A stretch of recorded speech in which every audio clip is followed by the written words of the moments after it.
Hey, you guys, welcome back to another video. So in this video, I'm going to show you live how to launch a WordPress website with an EC2 instance in the cloud with a MySQL database. So the first thing you need to do is go to Relational Database Service, also known as RDS, inside the AWS console. And so I'm going to go there now.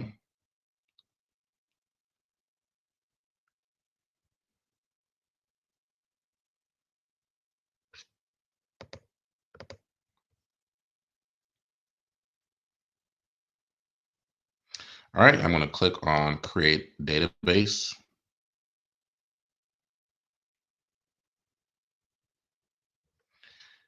And what we're going to do is we're going to select Easy Create. And we're going to select MySQL. And we're going to click the free tier option because we want to stay within free tier right now. So what you're looking at right here are the different options that you can set up for your database instance size. And also you can select many different kinds of database types. You can select a Postgres database, an Oracle database, a MariaDB, a Microsoft SQL Server database, or Amazon Aurora. But for the purpose of this lecture, we only need a simple MySQL database under free tier. So when you're actually creating this in production, you'll see that when you create a database in production, it's going to come with four vCPUs. It's going to come with 32 gigabytes of RAM and 500 gigs, as well as it's going to cost about $1 per hour.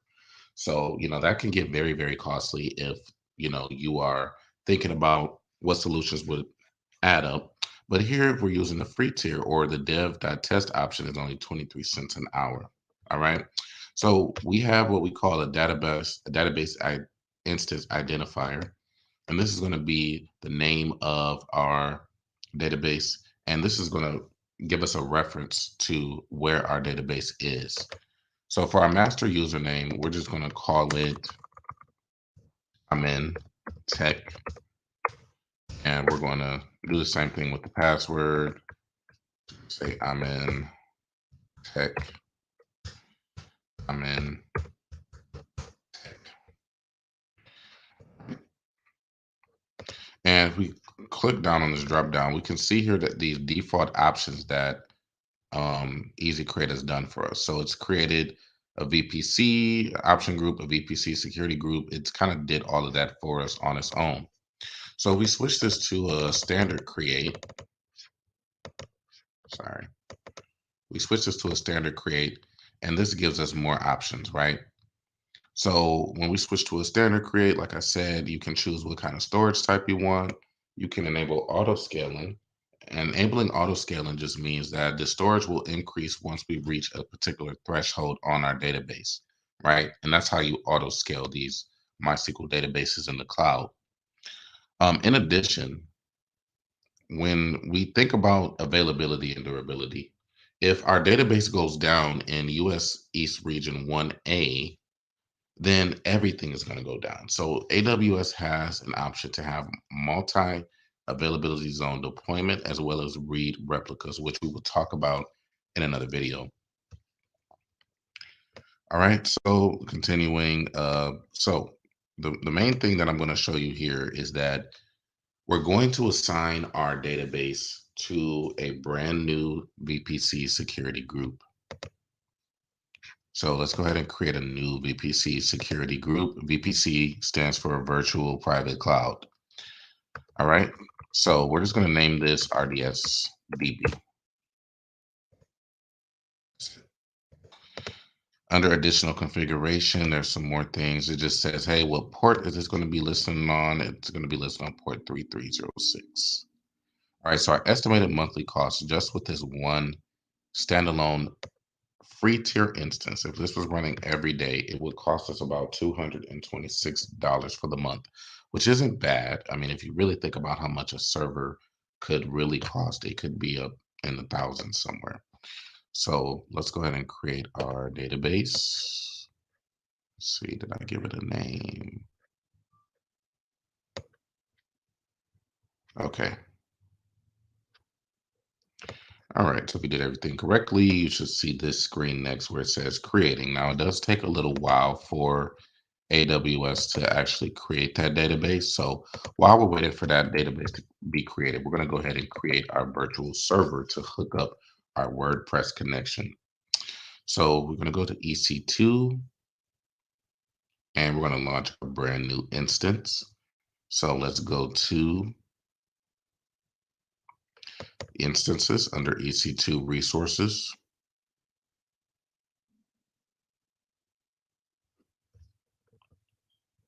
And we're going to click on launch instances. And we're going to select the Amazon Linux machine. We're going to use a free tier eligible. We have one instance. All right. And this is the most important step right here. So I have a bash script, a bootstrap script that's going to allow me to install WordPress. So I already have that pre-configured and you can Google this and you'll be able to get it. But all this does is it installs a HTTP, PHP, and MySQL on this particular virtual server. Then it's going to switch into the HTML directory and install WordPress there so that we can view it from our index.html file. It's going to install 5.1 WordPress and it's going to also install an Apache server and it's also going to start the server. So that's all that Bootstrap script does. It just installs WordPress and starts it. All right, we don't need to add any more additional storage because this is just for a short presentation. And for the key, we're going to say WordPress, and we'll give it a value of, say, test. Next, we need to configure the security group, and remember that we have to SSH into it in order to be able to make changes to that WP config file. So let's go ahead and review and launch. And we just say, hey, I know I have access to this file, our private and public security. And now it says our instances are now running. Very cool. All right, so at this point, we're kind of just waiting on our database to load. So let's go ahead and check on it and see if it's loaded yet.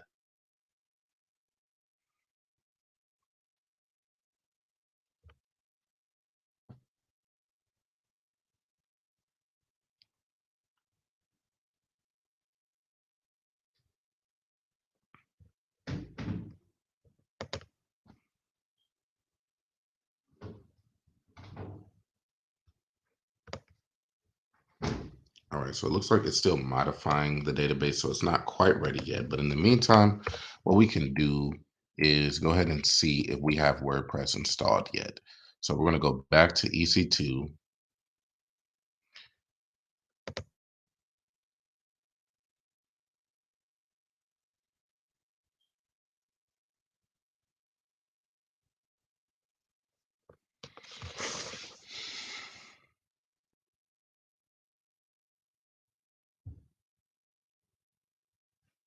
All right, so let's click on our instance and let's get the public IP address of our instance. So we're going to click open address here. And that should bring up a WordPress website. So we're just waiting on that to load real quick. I don't know why things are loading so slow right now.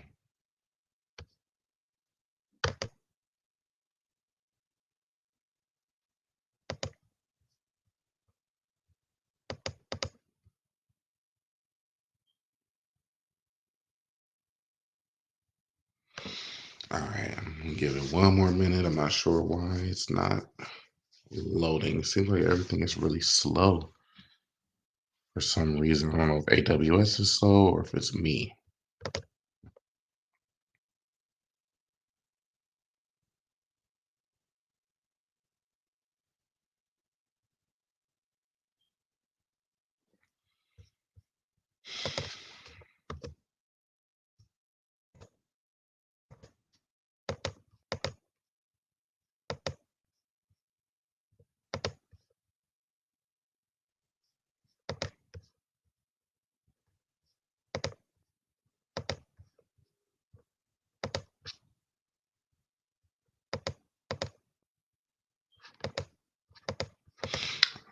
All right, so let me see. What's up, throwing rocks and hiding hands?